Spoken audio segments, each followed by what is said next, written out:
Maintenant, si Jésus, il était monté au ciel depuis 2000 ans, maintenant il devait citer dans le verset que les jours que je serai au ciel et les jours que je serai revenu du ciel. Mais il n'a pas cité cette période parce qu'il n'est pas monté au ciel. Voilà, c'est ici. Nous sommes à l'endroit où, d'après les théologiens et les archéologues, a été enterré notre Seigneur Jésus-Christ, en tout cas le tombeau qui est vide. Et ici, c'était l'endroit où on ensevelissait le corps. Et il y avait également un moment où les gens pleuraient et ils se remémoraient la vie de la personne et ils chantaient. Et chantaient. Mais pour nous, les chrétiens, cet endroit ne doit plus être un lieu de tristesse. Cet endroit doit être un lieu de célébration, un lieu de joie, car Jésus a vaincu la mort. Ce que je m'apprête à révéler est, selon beaucoup, la vérité. Jésus n'est pas mort sur la croix. Cette déclaration semble blasphématoire pour de nombreux chrétiens qui ont été élevés dans la croyance que la mort de Jésus sur la croix était le triomphe ultime sur le péché et la mort. Cependant, c'est précisément la question à laquelle le pape François, le 266e et actuel chef de l'Église catholique, s'est attaqué dans ses récents discours et sermons. Depuis son accession à la papauté en 2013, le pape François est connu pour ses opinions progressistes sur le christianisme et l'accent qu'il met sur la compassion et l'amour. Jésus est-il mort ou pas? Ou bien, pourquoi est-ce que votre Allah il a laissé tuer un innocent à la place de Jésus? C'est la question que beaucoup de non-musulmans se posent sur le Coran, Inch'Allah ta'ala. Et pour la troisième question, ils se posent la question, est-ce que Jésus est mort dans le Coran ou Jésus est mort dans le Coran? Bienvenue à tous, j'espère que vous allez tous bien. Alhamdulillah, Ismaël aussi pour vous servir. Pour résoudre ce problème, nous allons d'abord partir dans la Bible et dans le Coran pour voir réellement que s'était-il passé. C'est-à-dire, dans cette vidéo, vous allez apprendre l'identité du faux semblant du Coran et vous allez aussi apprendre si Jésus est mort selon le Coran ou pas, comme stipulent les chrétiens dans la Sourate 3, verset 55. Prenons d'abord, nous allons partir de base de façon éthique pour voir si réellement l'histoire, derrière l'histoire, qu'est-ce qu'on peut comprendre ou bien qu'est-ce qui peut déstabiliser la conception des uns ou des autres.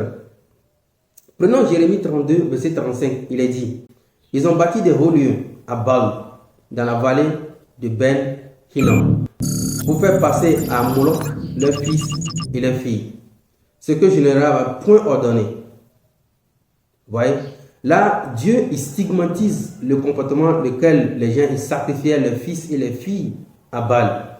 Donc, sacrifier son fils ou sa fille à une idole, le Dieu de la Bible, il a interdit. Pour mieux illustrer cela, prenons encore Deutéronome 18, verset 10. Le Dieu de la Bible dit, qu'on ne trouve chez toi personne qui fasse passer son fils ou sa fille par le feu. Vous voyez un peu?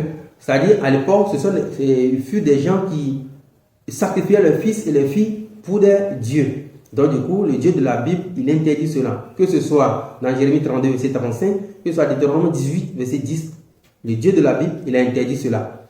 Mais là où nous, musulmans, sommes complexés, c'est quand on trouve maintenant dans Jean 3, 16, où il est dit, car Dieu a tant aimé le monde qu'il a donné son Fils unique afin que quiconque croit en lui ait la vie éternelle. Vous voyez, déjà, Dieu de la Bible qui interdit le sacrifice des fils et des filles, mais lui-même, il va l'autoriser dans la Bible. Soit à lui ou pas, on ne sait pas. Donc du coup, cette vidéo va être très intéressante. Vous allez découvrir 3 principaux points radicaux qui sont des points de litige entre la Bible et le Coran, ou le christianisme et l'islam, Inch'Allah. Pour nous imposer leur théorie jusqu'à assimiler ou à rendre identique celle, entre parenthèses, maniaque de leur Bible, les chrétiens vont nous imposer une lecture de la Sourate 3, verset 55, qui stipule que Jésus-Christ ou bien Isa alayhi salam, il est mort. Quand Allah dit, rappelle-toi, quand Allah dit, oh Jésus, certes je vais mettre fin à ta vie terrestre élevée vers moi. et te débarrasser, ainsi de suite, ainsi de suite.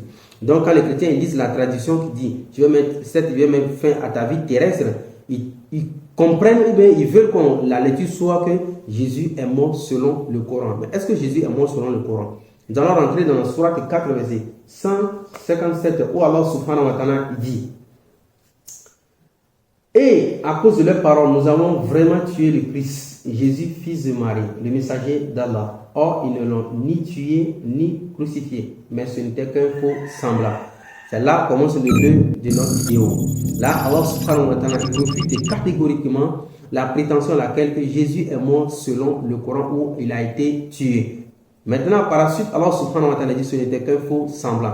C'est là maintenant le point de divergence entre nous et les chrétiens, Inch'Allah. Les chrétiens qui pensent que Jésus se serait tué, il se serait être tué ou serait mort selon la Bible et selon le Coran Al-Karim.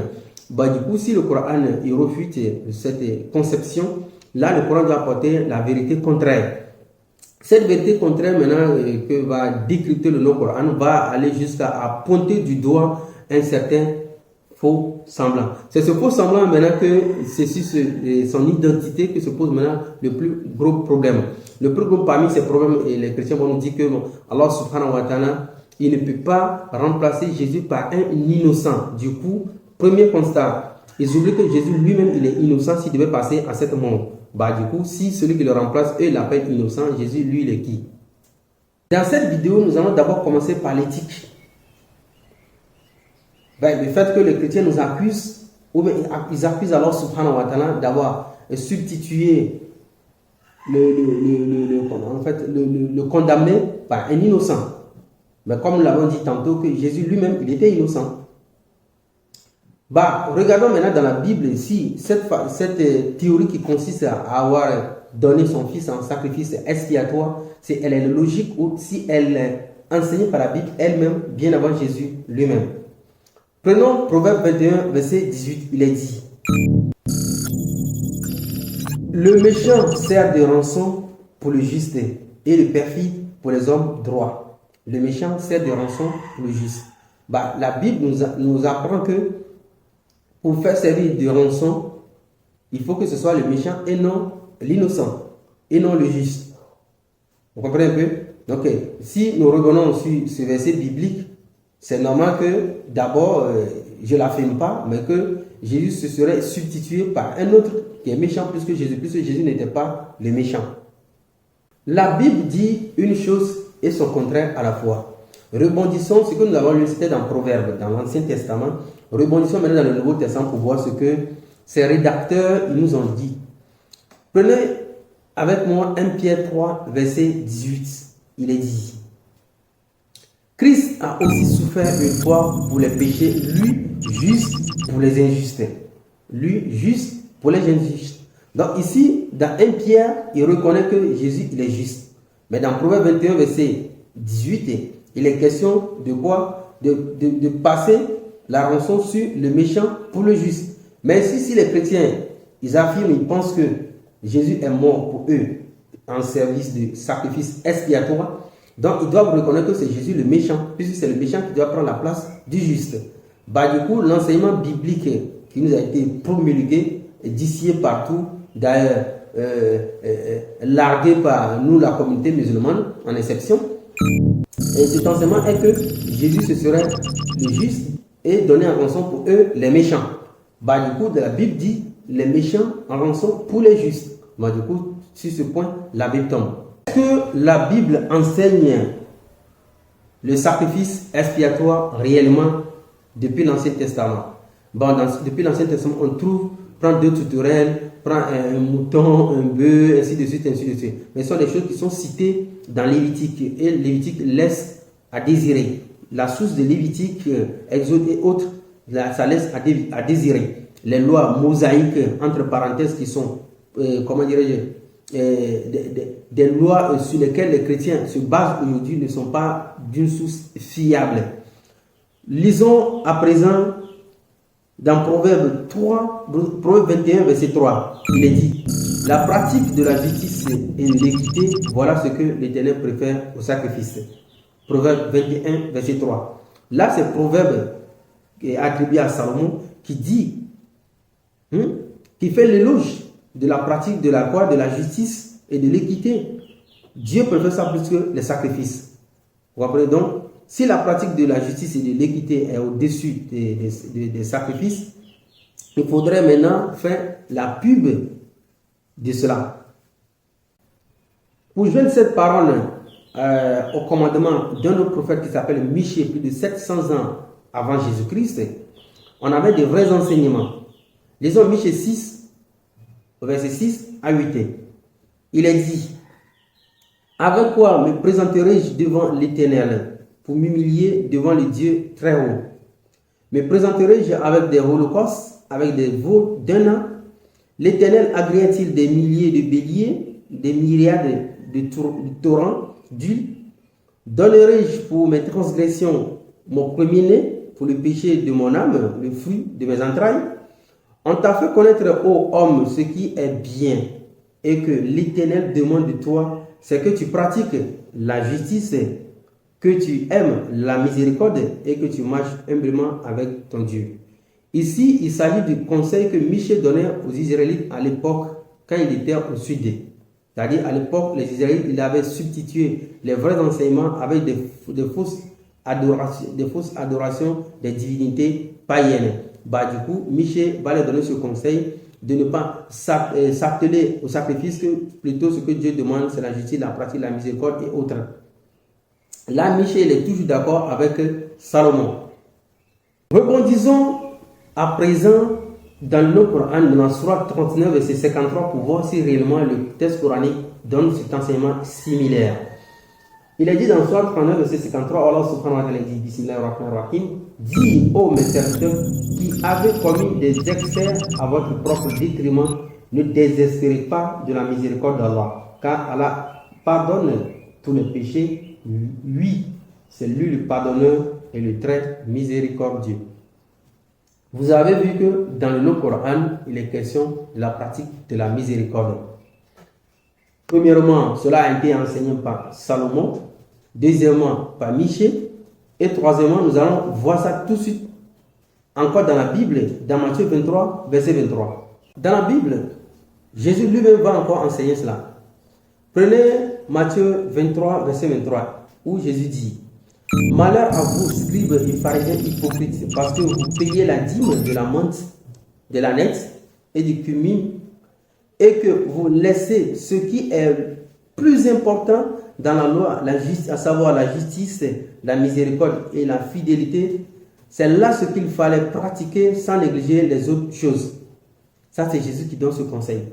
Pas de sacrifice expiatoire, mais plutôt ça. Toujours dans cette même Bible, quand Jésus sera en train de manger avec des pécheurs, des méchants, il y a des pharisiens qui vont lui faire des reproches de pourquoi est-ce qu'il cohabite avec ces pervers. Du coup, Jésus va leur répondre dans Matthieu 9, verset 13, où il dit, « Allez et apprenez ce qui signifie « Je prends plaisir à la miséricorde et non au sacrifice, car je ne suis pas venu appeler les justes, mais les pécheurs. » Là, Jésus lui-même l'appelle les autres des pécheurs. Pourtant, dans 1 Pierre 3, verset 18, 1 Pierre lui dit, lui qui est venu, lui le juste, pourquoi? Pour les injustes. Vous comprenez un peu? Pourtant, l'enseignement dit, les méchants pour le juste. Tout ce qu'a dit, que ce soit Salomon, Michée et Jésus lui-même, cela aussi a été dit par Osée. Osée qui était au nord, où le peuple israélite commençait à s'adonner aux pratiques des sacrifices aux idoles. Là, Osée plutôt, autant pour moi, va leur donner des conseils dans Osée 6, verset 6. Qu'est-ce qu'il va dire?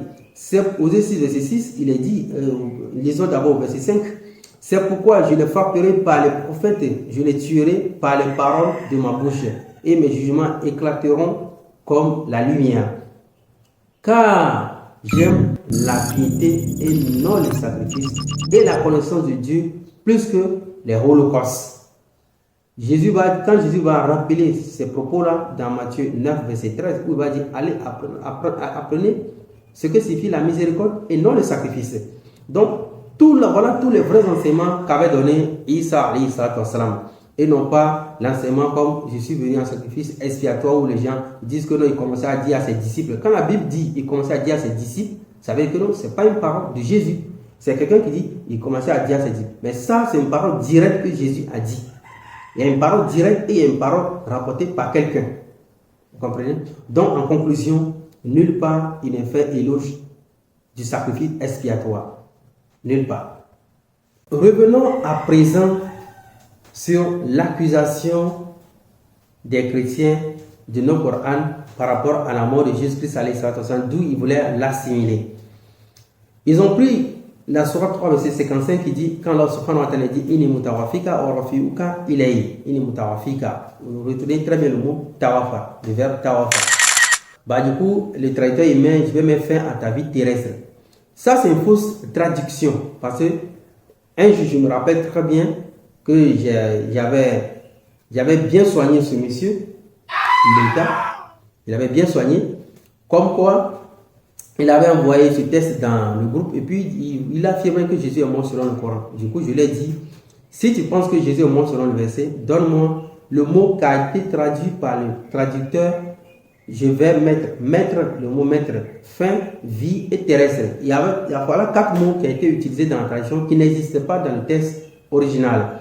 Je me rappelle très bien qu'à cette époque, j'avais bien soigné Mbota et depuis ce jour, Mbota n'a plus apparu dans ce groupe WhatsApp, Inch'Allah. Donc, repartons maintenant dans le Coran pour voir quelle est la signification de ce mot. Parce qu'il est dit Inni mutawafika wa rafi'uka, Inni mutawafika. Le mot tawafa veut dire quoi dans le Coran? Prenez la sourate 6, verset 160. Allah subhanahu wa ta'ala dit Bismillahirrahmanirrahim. Wa huwa alladhi yatawaffakum bil-layli wa ya'lamu ma jarahtum bin-nahar thumma yab'athukum fihi liyuqda ajalun musamma thumma ilayhi turja'un. Laissons le reste. Allah subhanahu wa ta'ala dit Wa huwa alladhi yatawaffakum bil-layli. C'est tout le mot tawafa. En fait, le mot tawafa dans ce contexte signifie faire endormir quelqu'un, le garder dans le sommeil. C'est comme ça. Faire endormir quelqu'un, le garder dans le sommeil. Dans le texte coranique, quand un homme doit mourir, ce sont des anges de la mort qui viennent prendre son âme. Quand ils viennent dire ils disent aux anges de sortir de la personne. Et d'autres personnes, les anges les frappent de tous les endroits pour que l'âme sorte. Mais nulle part, on a vu dans le texte coranique où Allah subhanahu wa ta'ala il a envoyé un ange de la mort vers Jésus-Christ alayhi salatu wassalam. Plutôt, Allah subhanahu wa ta'ala l'a endormi. Donc, toute personne qui pense que quand Allah subhanahu wa ta'ala dit Inni mutawafika wa rafi'uka ilayhi, Inni mutawafika ne signifie pas je vais mettre fin à ta vie terrestre. Non, je vais te mettre dans un sommeil profond. Voilà. Par exemple, s'il pense que le verbe tawafa, il dit quand Allah subhanahu wa ta'ala Allah dit que c'est lui qui nous met dans un problème, qui nous met dans un sommeil profond pendant la nuit. Pendant la nuit. Vous comprenez un peu?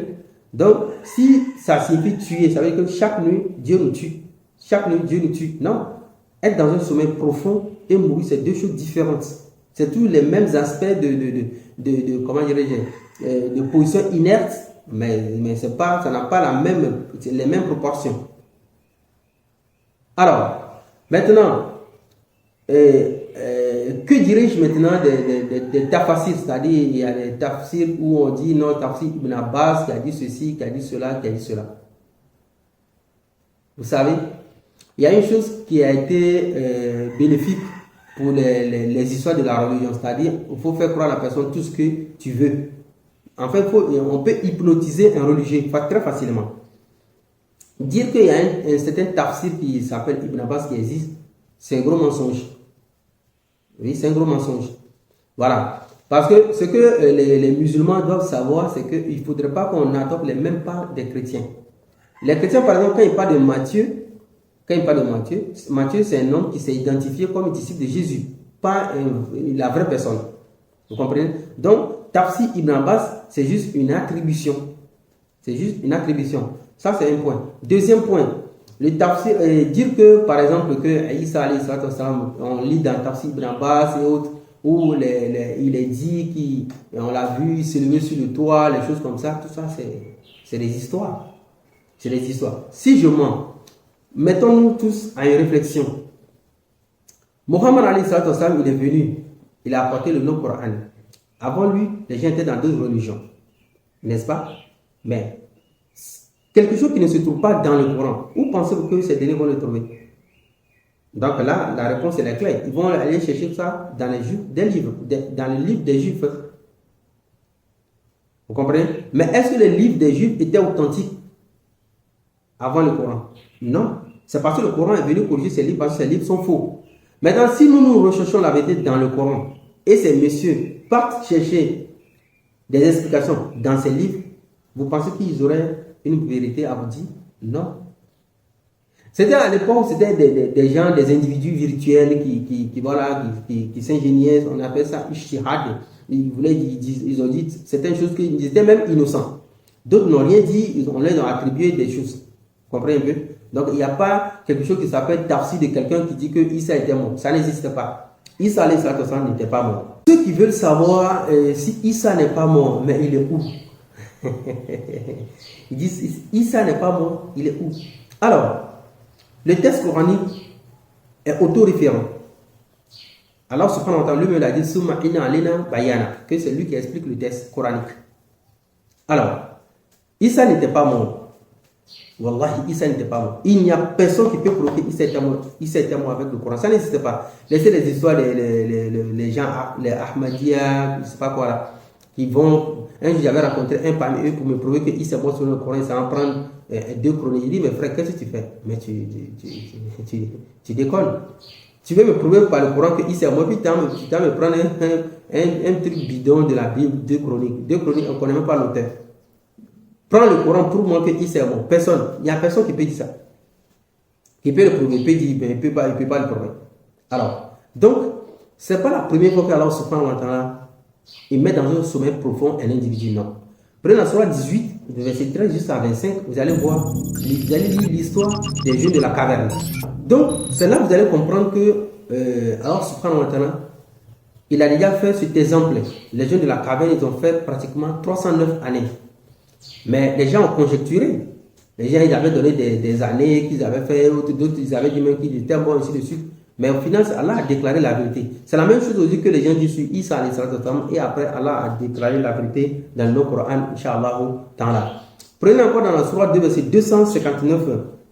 Surah 2, verset 259. Il y avait un homme aussi qui passait dans le désert, puis il se posait la question, comment est-ce qu'Allah va ressusciter les hommes après leur mort? Du coup, alors subhanahu wa ta'ala l'a mis dans un sommeil profond et après il l'a ressuscité. Ouais, il a fait 100 ans. Donc, Isa alayhi salatu wassalam, il est dans un sommeil profond jusqu'alors. Mais il est où? J'ai fait des vidéos dessus, vous pouvez taper Ismaël Kossi Facebook, ses comptes m'ont été bloqués. Donc, Isa alayhi salatu wassalam, dans la sourate 23, verset 50, nous allons vous lire une chose. Dans la sourate 23, verset 50, voici le lieu où Isa est actuellement. Isa n'est pas au ciel. Isa n'a jamais été monté au ciel. Ça n'existe pas. Raison pour laquelle j'avais demandé aux chrétiens de me prouver si Isa est monté au ciel. Dites-moi à quel endroit exactement il a pris le vol. Jusqu'aujourd'hui, aucun chrétien ne m'a répondu. Si un chrétien courageux qui connaît l'endroit, qui me passe 00228 97 79 38 00228 97 79 38. Isa n'est jamais monté au ciel. Le verbe rafi'an ne signifie pas monter au ciel. Non. Dans le Coran. Ça ne signifie pas. Isa, il est où actuellement? Surah 23, verset 50. Allah subhanahu wa ta'ala dit, et nous fîmes du fils de Marie, ainsi que sa mère, un prodige. Et nous donnâmes à tous deux asile sur une colline bien stable et dotée d'une source. Surah 23, verset 50. C'est là-bas Isa est actuellement. Il n'y a personne qui est au ciel. Ça n'existe pas. Il n'y a pas un individu qui est au ciel. Ça n'existe pas. Donc Isa, il est quelque part caché dans un sommeil profond. Avec qui? Avec sa maman. Parce qu'il a été pris ensemble avec sa maman. Raison pour laquelle les catholiques n'ont jamais vu le corps de Marie ni le tombeau de Marie. Et ils ont occulté un gros mensonge comme quoi l'Assomption, c'est-à-dire Marie est montée au ciel. Ça n'existait pas. Comment une femme qui est en Israël, qui a vécu avec des gens, jusqu'au jour, aucun historien n'en parle. Voici tel endroit, elle est morte, on l'a enterrée ici, ça n'existait pas. Donc, alors subhanahu wa ta'ala l'a pris et il s'est pris sa maman comme miracle et il a gardé quelque part sur une colline bien stable, dotée de sources. Inch'Allah ta'ala, surah 23, verset 50. Nulle part, Allah subhanahu wa ta'ala n'a élevé Isa au ciel. Ça n'existe pas. L'histoire était simple. Comme dans la surah 4, verset 158, au verset 159, Surah 4, verset 159, il est question de il n'y aura personne parmi les gens du livre qui n'aura pas foi en lui avant sa mort. Et au jour de la résurrection, il sera témoin contre eux. En fait, je vais vous raconter toute l'histoire. Au moment voulu, quand les Juifs voulaient tuer Issa, qu'est-ce qui s'est passé? Il y a eu un déplacement de Issa vers la caverne, vers les chaînes montagneuses. Bah, du coup, on a la confirmation qu'il était avec sa maman. Vous voyez? Bah, du coup, quand les Juifs ils étaient arrivés pour le prendre et aller le crucifier, c'est là, alors subhanahu wa ta'ala, il a fait son miracle. Comme quoi, un visage des Juifs détracteurs, Allah l'a mis Issa, le visage de Issa sur un parmi eux. Bah, du coup, eux, il attrapait. C'est toi, Issa. Vous comprenez un peu, non? Il dit non, c'est pas moi. Il va dire non, c'est pas moi. Parce que le texte dit il n'y aura pas, au verset 159, il n'y aura personne parmi les gens du livre qui n'aura pas foi en lui jusqu'à avant sa mort. C'est-à-dire, il va résister que ce n'est pas lui, Issa, mais eux, ils vont voir le visage de Issa sur lui. Mais il va, malgré tout ce qu'il va dire pour se disculper, jusqu'à ils vont le mettre à mort. Le verset suivant dit et au jour de la résurrection, il sera témoin contre eux. Le jour de la résurrection, ce monsieur qui furent les siens, il va témoigner que non, c'est moi que vous avez tué dans la caverne et non Issa. Parce que les Juifs, eux maintenant, ils proclamaient haut et fort après que non, ils disaient que non, ils ont tué Issa. C'est là, là dit non. C'est pas Issa que vous avez tué, c'est l'un de vous que vous avez tué. Voici comment la scène s'est passée, Inch'Allah ta'ala. Bah, du coup, c'est là, Allah subhanahu wa ta'ala, il a secouru Issa alayhi salatu wa salam, comme il dit la surah, Allah l'a secouru avec Jibril alayhi salam et Allah l'a caché quelque part jusqu'à aujourd'hui, Inch'Allah ta'ala. Donc, voici toute l'histoire. Nulle part, Allah n'a tué un innocent, on a fait tuer un innocent à la place de Issa. Mais qui vous appelez innocent? Si des meurtriers sont venus vers vous, ils veulent vous tuer, et du coup, c'est vous qui triomphez. Allah a dit dans le Coran, ils ont comploté et Allah a fait déjouer le complot. Là, on vient pour tuer Ismaël. Les méchants viennent pour tuer Ismaël aussi. Maintenant, Dieu, il me sauve d'eux et il met mon visage sur un des leurs. Mais un des leurs, s'il est innocent, il n'est pas innocent. Voilà, c'est un coupable. Donc voilà à peu près ça, Inch'Allah. Les frères et sœurs, j'espère que vous avez aimé. Donc nulle part dans le texte coranique, il est question de Allah subhanahu wa ta'ala, il a fait tuer l'innocent à la place de Jésus, ça n'existe pas. Nulle part dans le texte biblique ni dans le Coran, il est question de l'éthique où Dieu aurait demandé à sacrifier son fils pour lui, ça n'existe pas. Donc, tout ça, ce sont des faux enseignements de la Bible, Inch'Allah ta'ala. Et l'innocent n'existe pas dans cette affaire de Issa alayhi salam. C'est seulement des mécréants, des coupables, des meurtriers. Donc, là, on ne peut pas accuser Allah subhanahu wa ta'ala d'avoir mal agi, Inch'Allah ta'ala. Donc, si vous aimez ce genre de contenu, Ismaël Koussi, tapez YouTube et Ismaël Koussi, Ismaël Koussi, Facebook, Ismaël Koussi, Ismaël Koussi, YouTube, Ismaël Koussi, Facebook, Ismaël Koussi, TikTok pour avoir la suite de nos révélations, Inch'Allah, sur les écritures dites révélées. Salam alaikum wa rahmatullah.